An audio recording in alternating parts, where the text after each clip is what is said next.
जायकवाडी प्रकल्प आशिया खंडातील सर्वात मोठं मातीचं धरण म्हणून मान्यता असलेला मोठा प्रकल्प आहे. मातीचं धरण म्हटलं की त्याला कुठल्याही दृष्टीनं मातीचं म्हणतात. तर ह्या दोन्ही ज्या बाजू आहे याच्या भिंतीच्या, तर ह्या कृत्रिमरित्या मातीने उभारलेल्या आहे आणि 10.25 किलोमीटरची ही पूर्ण भिंत हाताने तयार करून त्या याला मजबूती अशी डोंगराची देऊन उंच अशी भिंत उभारलेली, जी जमिनीपासून 37 मीटरवर उंच आणि यामुळं एकूण झालेला पाणीसाठा हा 102 TMC. यापैकी 26 TMC पाणी साठा हा रिझर्व आहे, त्याला आपण मृत साठा म्हणतो, आणि 76 TMC साठा हा जिवंत पाणीसाठा आहे. आणि असा 102 TMCचा पाणीसाठा या ठिकाणी झाला. ते महाराष्ट्रातील नंबर 3 क्रमांकाचं धरण आहे.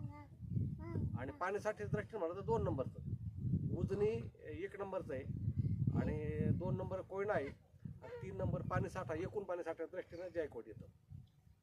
असा हा आपल्या मराठवाड्याचा समुद्र आणि नाथसागर जायकवाडी प्रकल्प या ठिकाणी आपण आलेला आहात. तर या प्रकल्पाच्या उभारणीसाठी माननीय शंकररावजी चव्हाण साहेब यांनी एक स्वप्न बघितलं होतं की मराठवाड्याच्या वाट्याला सतत येणारं पाण्याचं दुर्भिक्ष आणि सतत येणारा दुष्काळ यामुळे त्रस्त झालेल्या शेतकऱ्यांच्या जीवनामध्ये क्रांती आणण्यासाठी आणि त्याचं जीवनाचा जो स्तर आहे आर्थिकदृष्ट्या संपन्न होण्यासाठी एक मोठ्या प्रकल्पाची आवश्यकता आहे.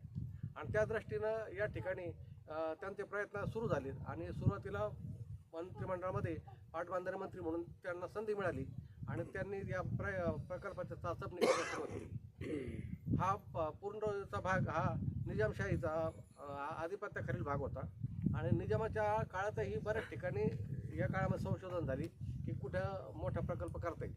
त्या दृष्टीनं या ठिकाणाहून 130 किलोमीटर अंतरावर जायकवाडी हे गाव आहे माजल तालुक्यामध्ये. त्या ठिकाणी या प्रकल्पाची उभारणी करण्याच्या दृष्टीनं प्रयत्न सुरू झाले आणि अनुकूल अशी त्या ठिकाणी ती बाजू होती.